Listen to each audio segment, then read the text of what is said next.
What are Beefy Varesa's biggest pros and cons? That's what I'm here to tell you today. My name is Juice, and let's get into it. For starters, we should discuss how Varesa is shaping up to be the brand new best Electro DPS in all of Genshin. We get new limited 5-star Electro DPS releases quite far apart from one another. Yaimika was all the way back in 2.5, Saina was in 3.1, Chloriander dropped in 4.7, and now here we are with Varesa, who will be coming in 5.5. She's a cut above the rest in terms of damage output, and because you don't see fresh Electro DPSs coming out every day, you can be assured that she's gonna last in the meta for a very long time.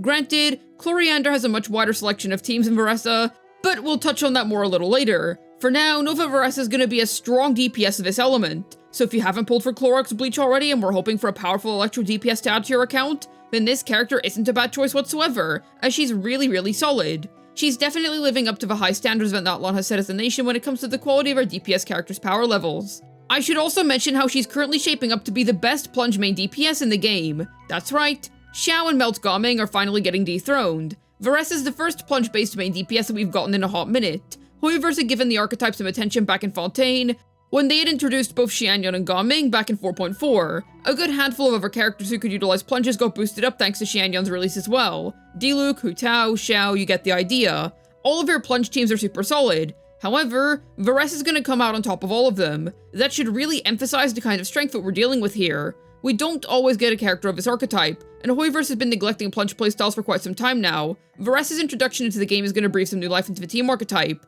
She's gonna be able to utilize Xianyun really effectively too, thanks to the Bird Lady Splendid A4. If you think about it, we haven't actually gotten a plunge limited 5-star DPS since Xiao. He was the first main DPS designed with plunges in mind, and it's been over 5 years since his initial introduction into the game. And then you had Gaming in 4.4, and then nothing since then. So if you're somebody that wants to spruce up their gameplay experience, then perhaps consider giving this cow a spin. That's not all when it comes to how interesting her kit is actually, because the actual way in which her kit functions is very unique. No other Genshin character really operates like her, making Varesa feel truly one of a kind. Essentially, not only is she a plunge main DPS, but she has 3 different elemental bursts. Yep, you heard that right. This character legitimately has 3 different burst states. One of her bursts is normal and simply does damage. The burst she casts when in the Fiery Passion state, aka the state she enters when she has full Night Soul points, is the same as a regular one, but it'll deal more damage.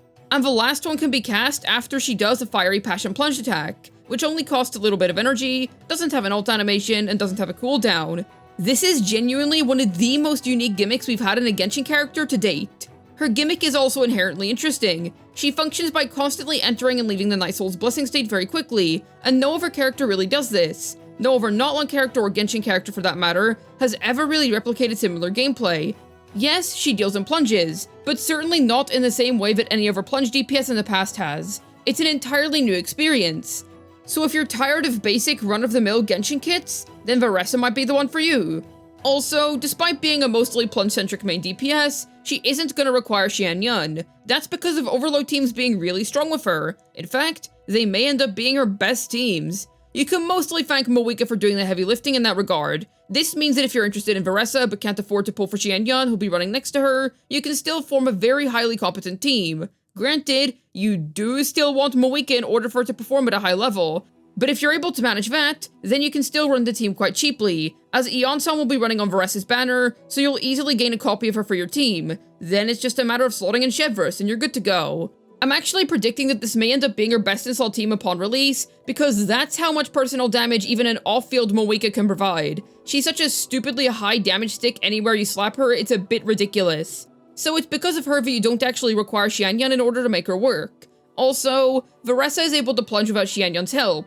Some DPSs that benefit a lot from plunging, such as Diluc, quite frankly require the Bird Lady in order to even start utilizing the playstyle, because they don't have plunge-based mechanics within their own kits. Varesa has no such flaws. She triggers her own plunges without any need of external assistance, much like Xiao or Gaming. Of course, don't get it twisted, the Xianyun-Varesa synergy is very real. She's able to buff her Fiery Passion plunges to an absurd amount. It's still a really powerful Varesa team. This is mostly a Moika being broken as always situation.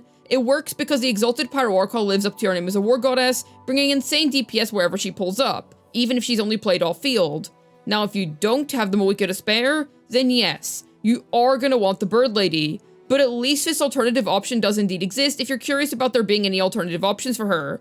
Something interesting about Varesa is that she doesn't really rely on reactions to dish out her damage. Yes, her teams might utilize them to access certain buffs, but she herself doesn't really care for reactions of any kind. This helps separate her from the aggravate crowd quite nicely, while giving her a unique identity among the other Electro DPSs, as if her gameplay wasn't enough to separate her already.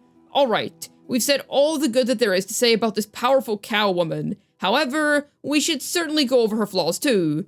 Genuinely, I think her biggest flaw is that Clorox Bleach exists. Yes, Varesa is going to be a stronger Electro DPS than her. That's true. However, Cloriander's a really good Electro DPS. There's not really any specific need to upgrade from her. She's already got so much going for her, and switching to Varesa wouldn't really do much for your account value-wise when Clorox is already clearing endgame content so well. Think about it. The champion duelist is constantly acquiring new teammates to play with, therefore having very up-to-date modern teams that keep up with endgame very nicely. She's super intuitive and is one of the few non-Notlon DPS characters that is actually able to keep up with the really Notlon shield mechanics.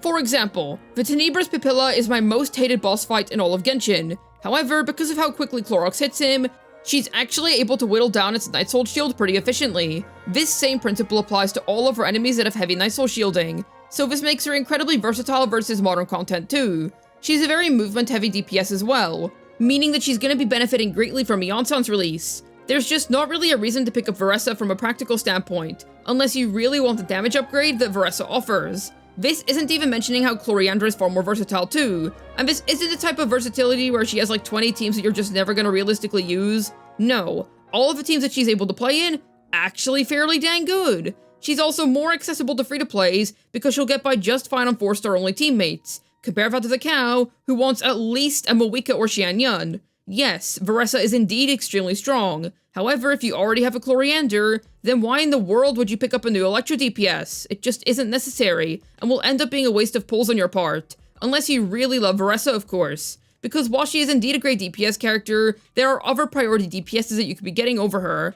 I do think that she's a worthwhile upgrade over the likes of Sino, Yaimiko, or Kaching, and the fact that her kit is so interesting might be enough of a selling point for you, which is completely reasonable. However, seeing as Clorox had a rerun not long ago, and many people will have pulled her during that time, well, if you're one of those people, I say that you seriously don't need Varesa. Think of it like a less extreme version of having both Arlecchino and Moika. One does less damage than the other, while still being highly competent and being a whole lot more adaptable and versatile, whereas the other is locked into fewer teams and performs higher within them. Varesa is the better unit. I don't have an issue of saying that. Best in slot is best in slot. But I don't want to praise Varesa so highly without reassuring any new Clorox owners that she's honestly still more than enough to clear in-game content. So if you're considering her, think about whether you really need another DPS character or not. Moika came out not too long ago, and she was a DPS to end all main DPSs. We've gotten a really high concentration of DPS characters in recent times, and when you consider that support such as Xianyun and Xianyun are rerunning this patch, it might be wise to consider whether you need more damage dealers in general, let alone whether you need to replace Cloriander in specific. Varesa's teammates are quite contested too, which doesn't make things any better. Wanting Moika in order to play Overload is rough, because that character is best played on her own as her own team spearhead.